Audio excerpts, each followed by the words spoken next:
నమస్కారం. ఈరోజు మనం మన చరిత్రలో చాలా కీలకమైన ఒక ఒప్పందం గురించి మాట్లాడుకుందాం. అదే 1956 నాటి పెద్ద మనుషుల ఒప్పందం. ఇది కేవలం ఒక డాక్యుమెంట్ కాదండి, ఆంధ్రప్రదేశ్ రాష్ట్రం ఏర్పడటానికి పునాది వేసిన ఒక చారిత్రక వాగ్దానం. చూసారా, ఈ ఒక్క మాట చాలు ఈ ఒప్పందం ఎంత ముఖ్యమో అర్థం చేసుకోడానికి.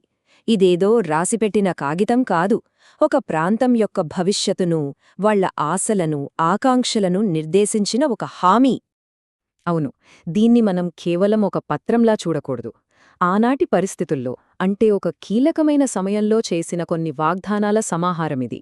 రెండు ప్రాంతాల మధ్య నమ్మకాన్ని పెంచి భవిష్యత్తు మీదొక భరోసా ఇవ్వాలనేదే దీని వెనుకున్న అసలుద్దేశం.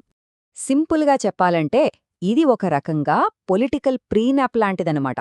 అంటే ఆంధ్ర రాష్ట్రంలో తెలంగాణ ప్రాంతం కలిసే ముందు, సరే మేము మీతో కలుస్తాం, కానీ మా హక్కులకు, మా ప్రయోజనాలకు కొన్ని రక్షణలు కావాలి, హామీలివ్వాలి అని ఒక నమ్మకం కోసం చేసుకున్న ఒప్పందమిది. మరి అసలీ ఒప్పందం చేసుకోవాల్సిన అవసరం ఎందుకొచ్చింది? 1950లలో రాజకీయ వాతావరణం ఎలా ఉండేదో ఒక్కసారి చూద్దాం. ఇక్కడ మనం చూస్తే 1952లో ముల్కీ ఉద్యమం వచ్చింది. అంటే మా ఉద్యోగాలు మాకే కావాలి అనే నినాదం బలంగా వినిపించింది. అదే సమయంలో విశాలాంధ్ర ఏర్పాటు చెయ్యాలనే డిమాండ్ కూడా పెరిగింది. చివరికి కేంద్ర ప్రభుత్వం కలుగజేసుకుని హైదరాబాద్ రాష్ట్రాన్ని రద్దు చెయ్యాలని నిర్ణయించింది.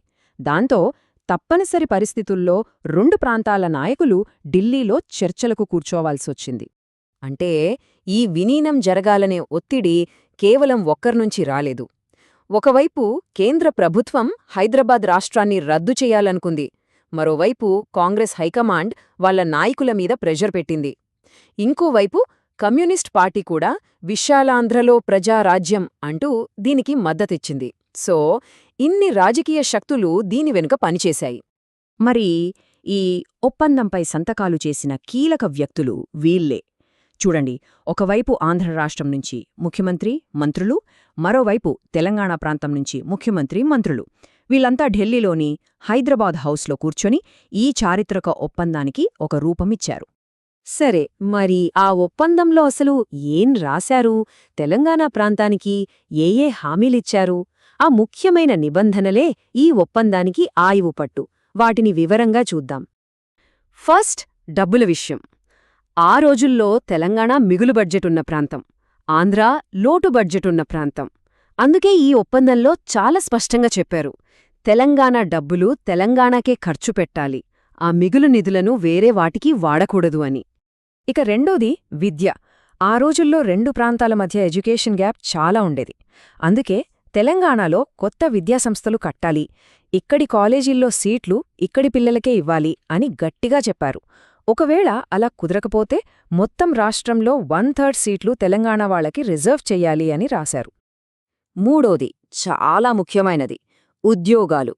విలీనమైతే మా ఉద్యోగాలు పోతాయేమో అని తెలంగాణ ప్రజల్లో ఒక పెద్ద భయం ఉండేది. అందుకే ఉద్యోగాలు తీసేస్తే జనాభా ప్రకారం తీయాలి, కొత్త ఉద్యోగాలు ఇస్తే జనాభా ప్రకారం ఇవ్వాలి అని రాసుకున్నారు. అప్పట్లో ఉన్న ఉర్దూ మీడియం ఉద్యోగులను కాపాడటానికి కూడా నిబంధనలు పెట్టారు. అన్నింటికన్నా ముఖ్యంగా ముల్కీ నిబంధనలకి, అంటే స్థానికులకే ఉద్యోగాలు అనే రూల్కి ఈ ఒప్పందంలో చట్టబద్ధత కల్పించారు.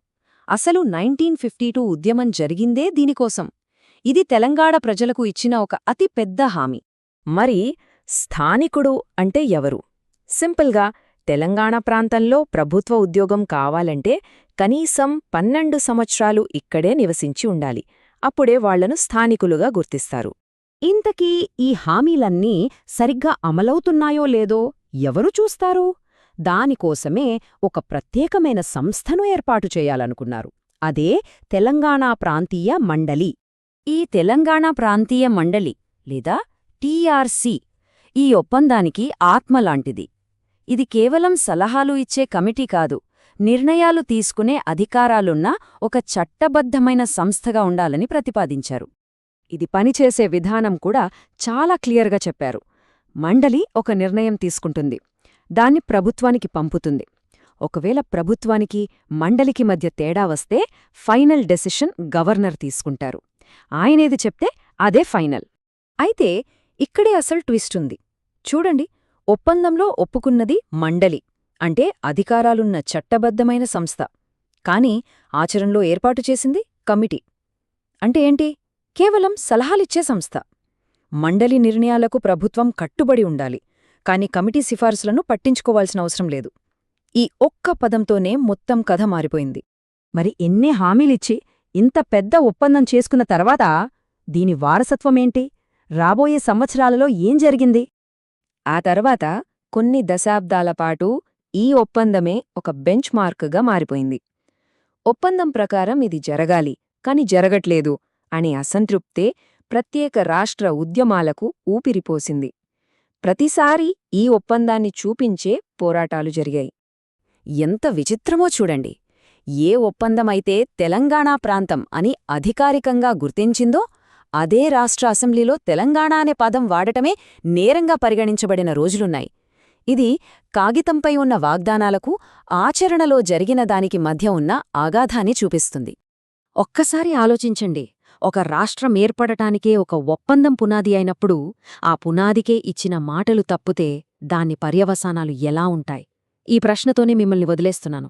ఎందుకంటే ఈ ఒప్పందం, దాని అమలు తీరు ఆ తర్వాత కొన్ని దశాబ్దాల రాజకీయ చరిత్రను నిర్దేశించింది.